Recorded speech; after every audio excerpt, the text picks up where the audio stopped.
സ്നേഹത്തിന്റെ മധുരം വിളമ്പി വൃദ്ധസദനത്തിലെ അമ്മമാർക്ക് സ്നേഹവിരുന്ന്. ജീവകാരുണ്യ പ്രവർത്തന രംഗത്ത് ഇടപെട്ടുകൊണ്ട് സമൂഹ നന്മകൾക്ക് വേണ്ടി പ്രവർത്തിക്കുന്ന ഹൃദ്യം ചാരിറ്റബിൾ ട്രസ്റ്റിന്റെയും ജയ് ജനസേവ ഫൗണ്ടേഷന്റെയും സംയുക്ത ആഭിമുഖ്യത്തിൽ പറവൂർ ജനന സ്നേഹാലയത്തിലെ അമ്മമാർക്ക് വാത്സല്യത്തിന്റെയും സ്നേഹത്തിന്റെയും മധുരം വിളമ്പി സ്നേഹവിരുന്ന് സംഘടിപ്പിച്ചു. പ്രായമായ അമ്മമാർക്ക് ഒരു ദിവസം അവരുടെ ഏകാന്തതയും വിഷമതകളും മറന്ന് സന്തോഷിക്കാനായി ഒരുക്കിയ ഈ പരിപാടി തികച്ചും ഹൃദയസ്പർശിയായിരുന്നു.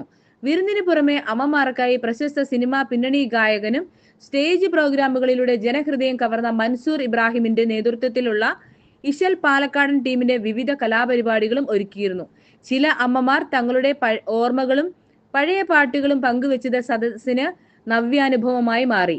ഹൃദയം charitable trust chairperson doctor Shajida കളമശ്ശേരിയുടെ അധ്യക്ഷതയിൽ നടന്ന യോഗം പറവൂർ നഗരസഭാ ചെയർപേഴ്സൺ ബീന ശശിധരൻ ഉദ്ഘാടനം ചെയ്തു.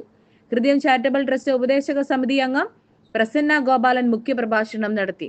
ഹൃദയം ചാരിറ്റബിൾ ട്രസ്റ്റ് അംഗങ്ങൾക്കുള്ള ID കാർഡ് വിതരണം നഗരസഭാ കൗൺസിലർ സജിത CS-ഉം സിനിമാ പിന്നണി ഗായകൻ മൻസൂർ ഇബ്രാഹിമും നിർവഹിച്ചു.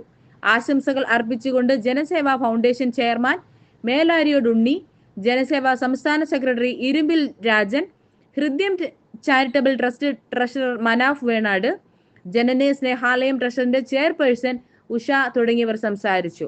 ഹൃദയം charitable trust secretary Fathimath Suhra Angadippuram സ്വാഗതവും ജോയിന്റ് സെക്രട്ടറി ഷീന ബിജു നന്ദിയും പറഞ്ഞു.